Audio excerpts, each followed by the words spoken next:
इस दुनिया ने ढेर सारे युद्ध देखे हैं, युद्ध का विरोध भी देखा है और युद्ध की आग को हवा देने वाले लोगों को भी देखा है। रूस और यूक्रेन के बीच हो रहे युद्ध के बीच लोगों के अपने विचार हैं। अखबारों में तरह तरह से लेख छप रहे हैं और लोग अपने विचार दे रहे हैं।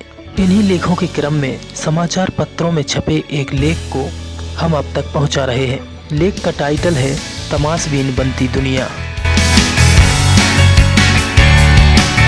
जब भी दुनिया में अशांति फैलती है, सभी की निगाहें शांति प्रिय देश भारत पर आकर टिकती हैं।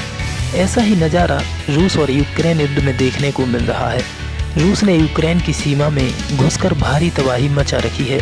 यूक्रेन के राष्ट्रपति वोलोदिमीर ज़ेलेंस्की ने भारत समेत दुनिया के सभी देशों से भावपूर्ण अपील करते हुए कहा, हम अपने देश की सुरक्षा अकेले कर रहे हैं और विश्व भर के समस्त छोटे बड़े देश दूर से ही तमाशा देख रहे हैं। ऐसा नहीं है कि यह केवल यूक्रेन के साथ हो रहा है।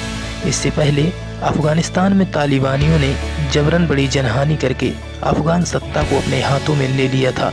तब भी दुनिया के बड़े बड़े देश केवल तमाशा ही देख रहे थे। द्वितीय विश्व युद्ध के बाद विश्व में शांति बनाए रखने के लिए संयुक्त राष्ट्र संघ की स्थापना हुई। संघ का कार्य विश्व भर में शांति बनाए रखना है, लेकिन वर्तमान रूस यूक्रेन युद्ध में संयुक्त राष्ट्र संघ की तरफ से केवल बयानबाजी हो रही है। अमेरिका समेत पश्चिमी यूरोपीय देशों का समूह नाटो भी केवल बयानबाजी कर रहा है। हालांकि यूक्रेन नाटो का सदस्य नहीं है, लेकिन विश्व स्तर पर बने समस्त संगठनों की नैतिक जिम्मेदारी होती है कि जब कोई देश किसी प्रकार की समस्या से पीड़ित हो तो उसकी मदद करें। यूक्रेन में हो रही तबाही को रोकने के लिए दुनिया के तमाम देशों को अहम पहल करनी चाहिए, क्योंकि अगर दुनिया ऐसे ही तमाशबीन बनती रही तो धीरे धीरे विश्व के बड़े देश अपनी विस्तारवादी सोच से छोटे छोटे देशों को निकल जाएंगे। यह समस्या फिर हर देश के आगे खड़ी होने लगेगी।